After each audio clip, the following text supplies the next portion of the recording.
Bonjour, c'est Coco. Dans cette vidéo d'aujourd'hui, je voudrais vous parler d'un travail de protection de l'environnement qui est actuellement très populaire en Chine. L'atteinte du pic d'émissions de carbone et la neutralité carbone. Le changement climatique est un problème mondial auquel l'humanité est confrontée. Alors que les émissions de dioxyde de carbone augmentent dans les pays, le gaz à effet de serre monte en flèche, menaçant les écosystèmes. Dans ce contexte, en septembre 2020, la Chine a clairement proposé l'objectif de mener à bien le travail concernant l'éteinte du pic d'émissions de carbone et la neutralité carbone, aussi appelée double carbone. Il s'agit d'un engagement de la Chine envers le monde. Le contenu spécifique est « La Chine promet que les émissions de dioxyde de carbone n'augmenteront plus avant 2030, puis diminueront lentement après avoir atteint le pic. D'ici 2060, toutes les émissions de dioxyde de carbone seront compensées en plantant les arbres, en économisant de l'énergie et en réduisant les émissions. » Ce que l'on appelle la neutralité de carbone. Cet objectif semble simple, mais il est difficile à atteindre. La Chine est toujours un pays en développement et son industrie manufacturière émet toujours inévitablement du carbone. Nous sommes également un pays très peuplé et les vêtements, la nourriture, le logement et le transport de chacun sont liés à l'émission du carbone. Les gens mangent du bœuf et une vache émet plus de carbone chaque année qu'une voiture. Le système de production d'électricité qui alimente tant de personnes et d'industries émet du carbone et le déplacement en voiture émet du carbone. Même si nous ne faisons rien et que nous respirons dans le lit, nous émettrons également du carbone. Pour parvenir à l'objectif de double carbone, tout en assurant le développement du pays et le besoin de la population, il est nécessaire de mobiliser la force de tout le pays, ce qui demande beaucoup d'efforts et de ressources. Après les années 1980 et 1990, les voitures privées sont commencées à se répandre lentement et les gens pouvaient vivre une vie où ils pouvaient manger de la viande autant qu'ils le voulaient. Nos réalisations actuelles en matière de développement sont le résultat de travail acharné d'innombrables Chinois.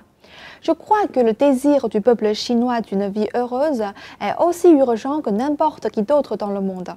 Si les gens veulent vivre heureux, ils doivent développer l'économie et en même temps prendre en compte l'environnement. C'est un équilibre très difficile. Alors qu'a fait la Chine et que fera-t-elle à l'avenir ? Par exemple, nous promouvons activement la transformation de l'industrie de la production d'électricité au charbon, de l'énergie pétrochimique à l'énergie renouvelable. Innovons la technologie et l'équipement, optimisons la structure de système, les mécanismes institutionnels, etc. C'est un effort de long terme. Le développement technologique et l'innovation en matière de nouvelles énergies sont particulièrement importants. Ces dernières années, dans les rues et les ruelles de Chine, nous avons vu de plus en plus de véhicules à énergie nouvelle et de plus en plus de piles de recharge de véhicules électriques. Bien sûr, c'est qu'une petite partie de la nouvelle révolution énergétique. Un autre exemple est la promotion de la modernisation industrielle. La Chine est l'usine du monde et une puissance manufacturière. Les émissions de carbone industrielles représentent 80% des émissions de carbone du pays.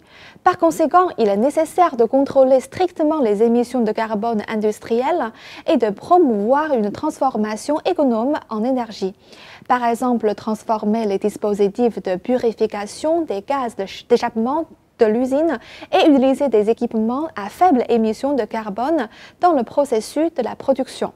Dans le même temps, développer un marché d'échange de carbone, encourager les entreprises à mener des réformes de réduction du carbone, puis vendre les quotas de carbone excédentaires, ce qui peut non seulement limiter les émissions de carbone, encourager la montée en gamme industrielle, mais aussi optimiser l'allocation des ressources.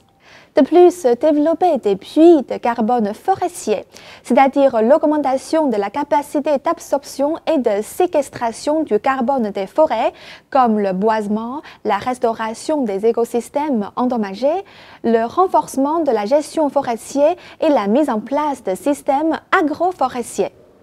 En tant que citoyens ordinaires, nous avons également de nombreuses actions permettant la réduction de la carbone dans notre vie quotidienne.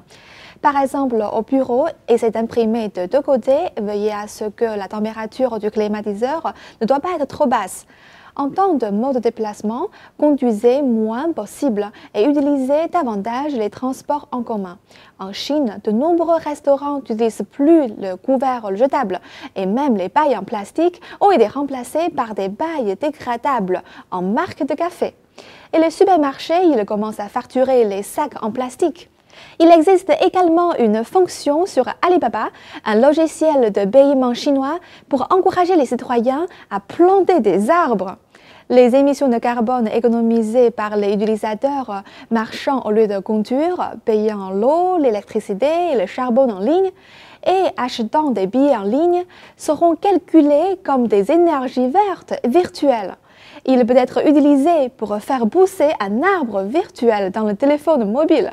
Après la croissance de l'arbre virtuel, Alibaba plantera un véritable arbre sur la Terre pour inspirer un comportement à faible émission de carbone et respectueux de l'environnement. L'année dernière, 326 millions d'arbres avaient été plantés.